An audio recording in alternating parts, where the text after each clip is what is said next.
Good morning, good afternoon, or good evening, depending upon where you live around the world. Big intake of breath for what on earth is this monstrosity? Well, let me explain. I have this model of the hub, and I thought in my infinite wisdom to add a few lines. Wow, and this is what we wind up with. It becomes very, very complicated, and I think the best thing that could be done with this is, well, A, not do it, or use the layers that would be able to switch parts of it on and off at my discretion. But for the meantime, I've got this.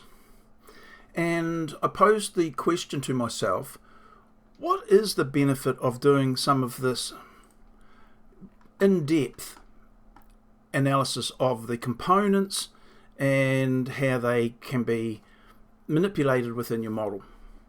And the outcome was this monstrosity, that if I were to use the pipe interface for the head of the screw, it's going to get awfully busy to the point where they interfere with each other and is unusable. The fact that the screw head has been pushed away from the hub itself has created the problem. If I were not to have this pipe, problem goes away. If I were to use this angled interface plate, washer, then I'd make a much more compact assembly. So these investigations of the components or aspects of your project can quite often highlight something that you then have to counter or correct or whatever. I also have these rectangles that are attached to the side are actually the face taken off of the strut in their relative positions in the other models, and that allows me to see where I need to put the holes, because as we can see here, they don't go through the theoretical point. So I'm going to back that up. The holes go where they go, but I need to move the screws up so that they can go through said holes in the hub. My aim is to make all of the hubs have their hole at the same height, which would be, say, let's just say 15 millimeters down from the top of the hub, which means I can create the hubs with as few of I'll make the hub easier to create, and all I need to do is to know how high I have to have my screws relative to the strut itself.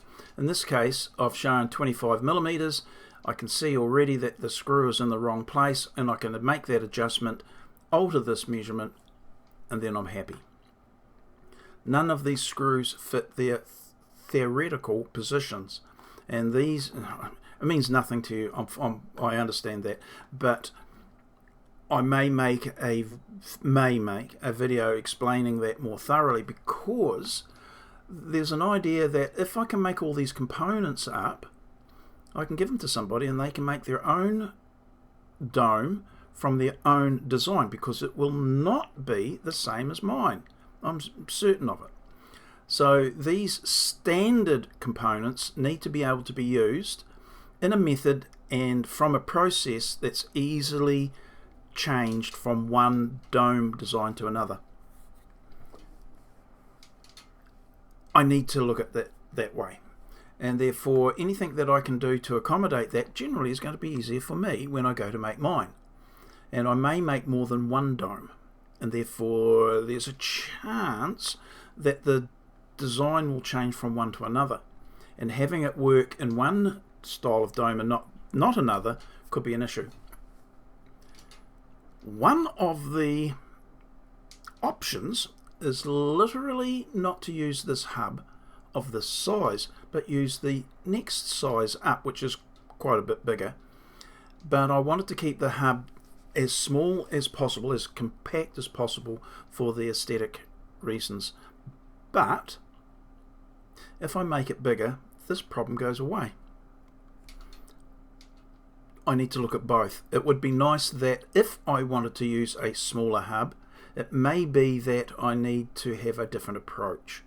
And these are the things that can only come about from making reasonably accurate or representative models, so that when you actually go to make said dome model, or no, not model, the real thing, you're not going to be tripped up. And it's only these sorts of investigations that will give you that insight. So, a step forward or a step sideways? I'll let you choose, but it was a step necessary nonetheless. Now I have to reevaluate the wisdom of doing the pipe, which I do like the idea of, or whether a solid steel rod can be cut. I really don't favour that.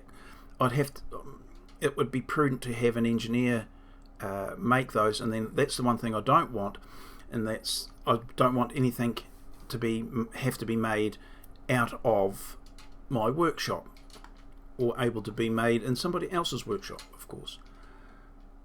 Yes, but if it's not too onerous, then why not? And that is a good question. Rightio, that's it. This is a short one of the shortest ones I've ever made, video that is, and I'll get back to you about this. This has got me puzzled and a little bit intrigued how I can counter this. I'll have to make a few models out in the workshop. Rightio, that's it. I'll wander off and let you alone. Okay, see you later. Bye now.